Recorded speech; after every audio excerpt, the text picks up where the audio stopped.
পিনে বন্তি জ্বলাই ৰাখিছোঁ আৰু তাক সেৱা কৰি আনিলোঁ এতিয়া মই।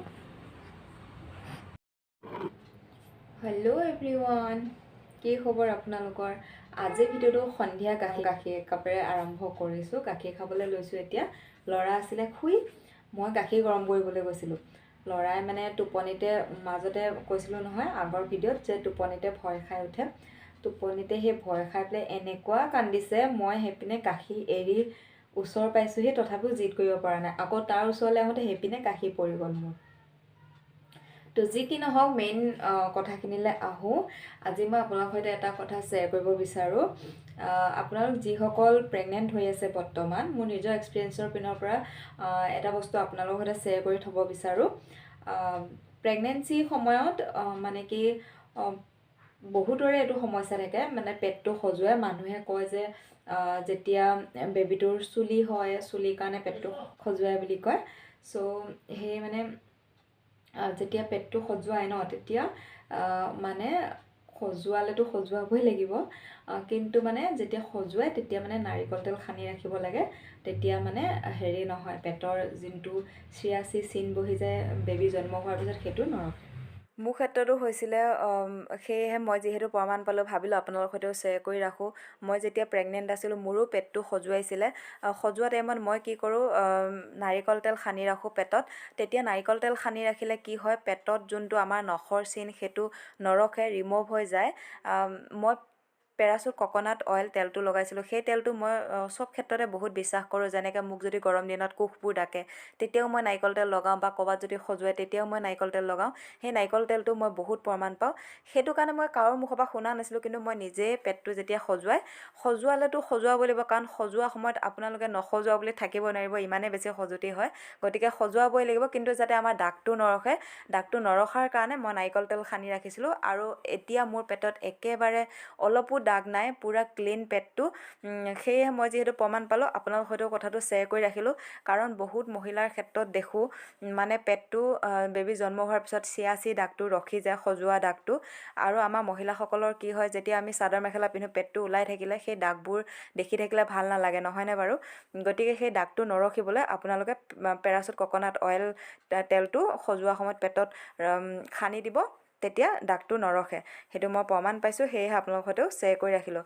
আৰু এটা বস্তু শ্বেয়াৰ কৰোঁ লগতে, আমাৰ মহিলাসকলৰ যেতিয়া বেবী জন্ম হৈ যায়, তেতিয়া আমাৰ পেটটো ডাঙৰ হৈ ৰখে, নহয়নে? তো পেটটো ডাঙৰ হৈ থাকিলে আমি যিকোনো কাপোৰ পিন্ধিলে নাচাজে, বেয়া দেখে। তো পেটটো যদি কমিব লাগে সোনকালে, তেতিয়াহ'লে আপোনালোকে আজৱাইন, চফ আৰু জিৰা, এই তিনিবিধ বস্তু ধুনীয়াকৈ মানে কেৰাহীত অকণমান ভাজি বা টাৱাত অকণমান ভাজি মিক্সিত গুড়ি কৰি পিচি ৰাখিব। তাৰপিছত ৰাতি যেতিয়া ভাত খাব, ভাত খোৱাৰ পিছত কুহুমীয়া গৰম পানী 1 গিলাচৰ লগত 1 চামুচ সেই গুড়ি মিক্স কৰি খাই দিব। সেইখিনিয়ে আপোনালোকৰ বহুত ক্ষেত্ৰত কামত দিব, পেট কমোৱাৰ ক্ষেত্ৰতো কামত দিব, ভাত খালে হজমো কৰিব। তাৰ বাহিৰে আকৌ যদি কাৰোবাৰ গাখীৰ কম ওলায়, গাখীৰো ওলাব। কাৰণ আমাৰ মহিলাসকলৰ যেতিয়া বেবী জন্ম হৈ যায়, পেটটো ডাঙৰ হৈ ৰখে, তেতিয়া আমাৰ মাহঁতে কি কৰে, মানে আমাক ভাত কম কমকৈ খাব দিয়ে। মোকো দিছিলে আমাৰ মাহঁতে, বহুত কম কমকৈ, কেইটামানহে নামমাত্ৰ দিয়ে, পেটটো যাতে ডাঙৰ হৈ নৰখে তাৰ কাৰণে। তো এই চফ আৰু আজৱাইন, জিৰা, এই গুড়িখিনিয়ে মোক বহুত কামত দিলে। মোৰ আৰম্ভণিত মোৰো পেটটো ডাঙৰ হৈ আছিলে, কমা নাছিলে। কিন্তু যেতিয়া মই এসপ্তাহ এই বস্তুটো ব্যৱহাৰ কৰিলোঁ, তেতিয়া মোৰ একেবাৰে পেটটোও কমি গ'ল, মানুহজনীও ক্ষীণাই গ'লোঁ।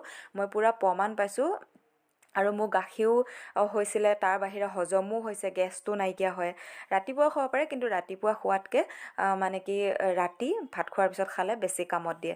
তো আপোনালোকে এইটোও কৰিব পাৰে। আৰু লগতে যিসকলৰ মানে কি চি ছেকশ্যন হয়, তেওঁলোকৰ পেটটো ডাঙৰ হৈ থাকে, বা কিছুমানৰ নৰ্মেল হ'লেও ডাঙৰ হৈ থাকে, কিন্তু সেই পেটটো কমিবৰ কাৰণে আপোনালোকে এই জিৰা, চফ আৰু আজৱাইনৰ গুড়িটো গৰম পানীৰ লগত মিক্স কৰি খাবই, একদম প্ৰমাণিত, মই প্ৰমাণ পাই থৈছোঁ, সেয়েহে আপোনালোকৰ সৈতে শ্বেয়াৰ কৰি ৰাখিলোঁ। আৰু লগতে আপোনালোকে আৰু এটা কাম কৰিব পাৰে, যেনেকৈ মেখেলা, পেটিকোট, পেটত আঁত মাৰি থকা তেনেকুৱা বস্তু পিন্ধিব, পটককৈ পেটটো কমি যাব। মই বাৰু পিন্ধা নাছিলোঁ, শ্বৰ্ট নাইটিয়ে পিন্ধি আছিলোঁ, কিন্তু আজৱাইন, জিৰা আৰু চফ, সেই গুড়িখিনিয়ে মোক বহুত কামত দিলে। মই একেবাৰে ক্ষীণাই গ'লোঁ, আৰু মোৰ পেটটো একেবাৰে নাইকিয়া এতিয়া। তাৰ উপৰি আৰু এটা কথা, বহুত ক্ষেত্ৰত শিশুসকলক মানে কি জন্মৰ পৰাই বহুত মহিলাই মানে কি ফৰ্মুলা মিল্ক দিয়ে, যাৰ টুইনছ বেবী বা গাখীৰ নোলায়, তেওঁলোকে পৰিস্থিতি সাপেক্ষে ফৰ্মুলা মিল্ক দিবলগীয়া হয়। তেতিয়াও শৰীৰটো তেনেকুৱাই হৈ থাকে, কাৰণ ব্ৰেষ্ট ফিডিং কৰালে যেতিয়া শিশুটিয়ে গাখীৰ খাই থাকে তেতিয়াও মহিলা শৰীৰটো বহুত কমি যায়। মানে মই নিজৰ ক্ষেত্ৰতে গম পাইছোঁ, মই যেতিয়া ল'ৰাক গাখীৰ খুৱাওঁ তেতিয়া মোৰ ভোক লাগে, কিবা এটা মানে কি খাব মন যায় বা ভালকৈ কিবা এটা খালেহে ভালকৈ গাখীৰ ওলায় তেনেকুৱা। তো যেতিয়া শিশুৱে মাকৰ গাখীৰ খায় তেতিয়াও শৰীৰটো বহুত বেছি কমি যায়। যিটো ফৰ্মুলা মিল্ক দিলে সিমানখিনি নহয়গৈ, কাৰণ আমাৰ শৰীৰৰ পৰা কিবা এটা যিহেতু ওলাই গৈ থাকে, তেনেকৈও আমাৰ শৰীৰটো কমি যায়।